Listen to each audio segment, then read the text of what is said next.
أعوذ بالله من الشيطان الرجيم بسم الله الرحمن الرحيم الذين يؤمنون بالغيب ويقيمون الصلاة ومما رزقناهم ينفقون والذين يؤمنون بما أنزل إليك وما أنزل من قبلك وبالآخرة هم يوقنون أولئك على هدى من ربهم وأولئك هم المفلحون۔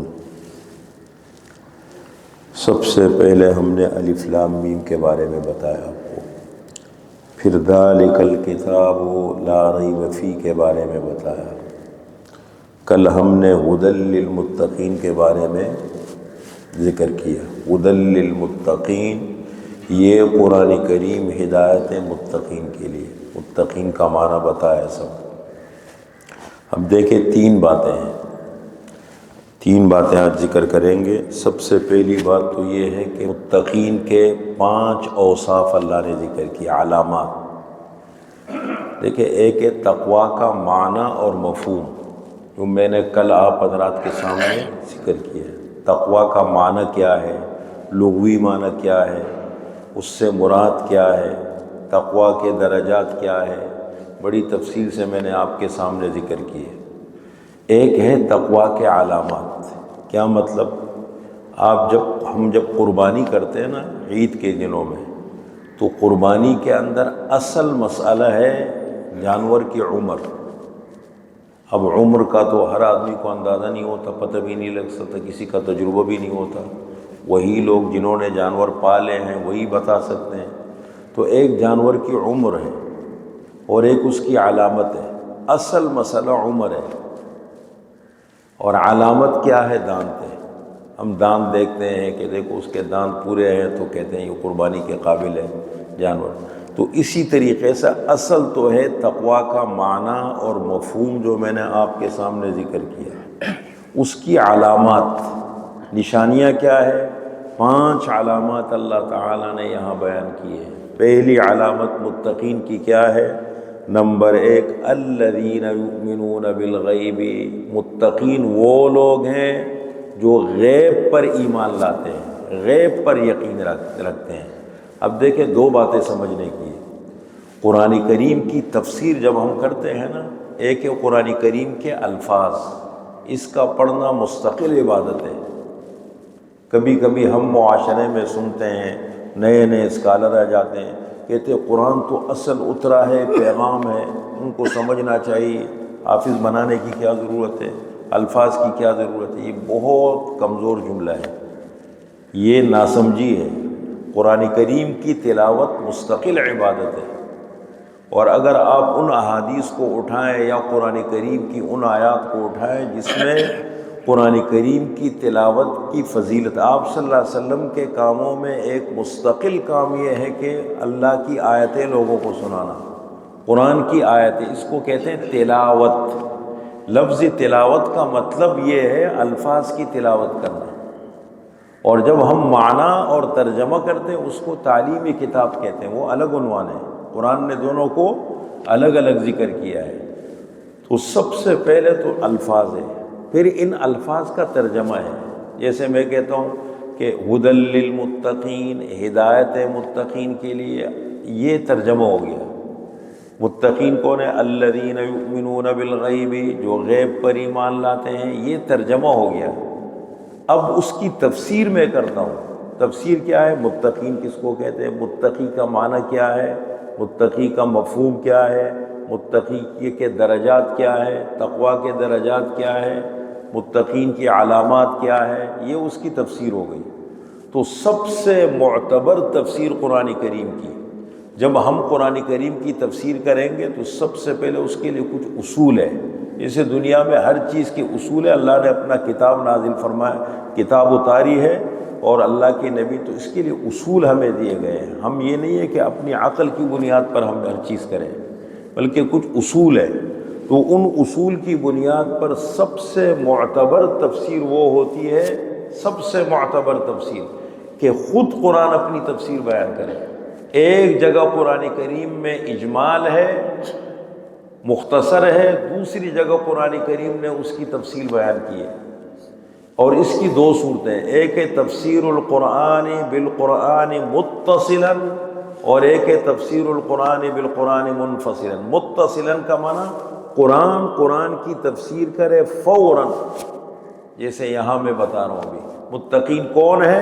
ان میں یہ 5 علامات پائے جائیں، اس کو تفسیر القرآن بالقرآن متصلا کہیں گے کہ قرآن نے اپنی تفسیر فوراً کر دی۔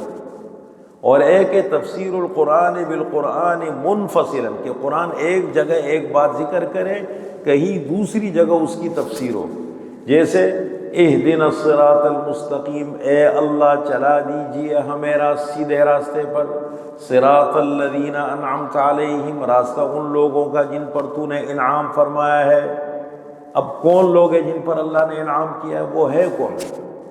ایسے تو پتہ نہیں لگے گا نا مجھے، اب آپ یہ کہہ سکتے ہیں میرے مجھ پر انعام ہوا، ایسے ظاہری تو اوپر ہوا ہے، لیکن اصل تو قبولیت ہے کہ اللہ کے ہاں قیامت کے دن قبول ہو جائے۔ دیکھیں قیامت کے دن میں کامیاب ہو جاؤں تو میں کہوں گا میں کامیاب ہوں، ابھی یہ فیصلہ میں نہیں کر سکتا، نہ آپ کر سکتے اپنے بارے میں، کوئی بھی نہیں کر سکتا اپنے بارے میں۔ ٹھیک ہے، ہم عمل کے مکلف ہیں، محنت کے مکلف ہے کہ ہم کوشش کریں، محنت کریں، نماز پڑھیں، اچھے کام کریں جو اللہ نے حکم دیا ہے، لیکن یہ کہنا کہ میں بالکل کامیاب ہو گیا، میں نے فیصلہ بھی سنا دیا اپنے بارے میں، یہ فیصلہ سنانا اللہ کا کام ہے، ہمارا کام نہیں ہے اپنے بارے میں۔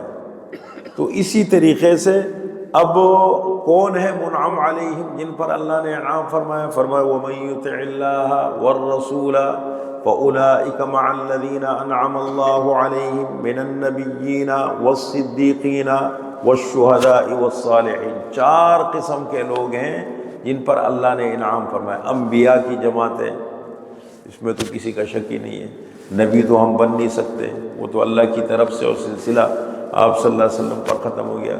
صدیقین ہے، صدیق، اب صدیق کی تعریف معلوم کریں، اس سے بیان سننے ہر چیز حل نہیں ہوتی۔ ایک اشارہ میں نے دے دیا، قرآن یہ کہتا ہے کہ وہ لوگ جن پر اللہ نے انعام کیا ہے، دنیا کے کامیاب لوگ ہیں، ان میں ایک صدیقین کا شعبہ ہے، ان کا طبقہ ہے، صدیقین کا طبقہ ہے ان کے اندر۔ اب صدیق کس کو کہتے ہیں یہ معلوم کرو۔ نمبر 2 والشہداء، تیسرے نمبر پر شہداء ہے، یہ وہ لوگ ہیں جو عمل کے اعتبار سے سب سے بڑی قربانی دیتے، اپنی جان اللہ کے راستے میں قربان کر دی، ایک طبقہ ہے ہم دنیا میں دیکھتے ہیں۔ اور تیسرے نمبر پر ہے صالحین، عام نیک لوگ، جو بھی 4 طبقوں کا ذکر فرمایا۔ تو دیکھیں یہاں پر تفسیر القرآن بالقرآن متصلا، فرمایا ھدی للمتقین، قرآن کریم ہدایت ہے متقین کے لیے۔ متقین کون ہے؟ نمبر 1 الذین یؤمنون بالغیب، جو غیب پر ایمان لاتے ہیں، غیب پر، جن چیزوں کو نہیں دیکھا، بن دیکھی چیزوں پر ایمان لاتے ہیں۔ ہم نے اللہ کو نہیں دیکھا، ہمارا ایمان ہے، ہمارا یہ ایمان ہے، یہ فطرت کی آواز ہے کہ یہ کائنات خود کیسے بن گئی، یہ انسان خود کیسے بن گئی۔ اور اسی طریقے سے ہم نے فرشتوں کو نہیں دیکھا، ہم نے رسول اللہ صلی اللہ علیہ وسلم کو اپنی آنکھوں سے نہیں دیکھا، ہمارا ایمان ہے۔ ہم نے صحابہ کو نہیں دیکھا، ہم نے جنت کو نہیں دیکھا، دوزخ کو نہیں دیکھا، قبر کی زندگی کو آگے نہیں دیکھا، لیکن یہ وہ چیزیں ہیں جن پر ہم ایمان لاتے ہیں۔ اب ایک بات ذکر کرتا ہوں، باقی کل ذکر کریں گے انشاءاللہ۔ دیکھیں علم کی 3 صورتیں دنیا میں اس وقت، جتنے انسان یا جتنی مخلوقات ہیں، انسان کے علاوہ بھی پرندے ہیں، جانور ہیں، اللہ کی مخلوقات، جاندار مخلوقات ہیں جتنی، علم کی 3 صورتیں ہیں۔ سب سے پہلا علم ہے محسوسات کا علم، وہ علم جو محسوسات سے ملے۔ آنکھ سے دیکھنا یہ ایک علم ہے، کان سے سننا یہ ایک علم ہے، زبان سے چکھنا یہ ایک علم ہے، ناک سے سونگھنا یہ ایک علم ہے، ہاتھ لگانا یہ ایک علم ہے۔ سخت نرم ہے، دیکھو ہاتھ لگائے سخت ہے، پتہ لگ جاتا ہے نا۔ تو ایک علم وہ ہے جو محسوسات کا علم ہے، یہ انسانوں کو بھی ہوتا ہے، یہ جانوروں کو بھی ہوتا ہے، یہ پرندوں کو بھی ہوتا ہے۔ جاندار چیزیں جتنی ہے جن میں روح ہے، زندہ ہے، سب کو محسوسات کا علم ہوتا ہے، یہ سب کو، اور اسی کو شعور کہتے ہیں۔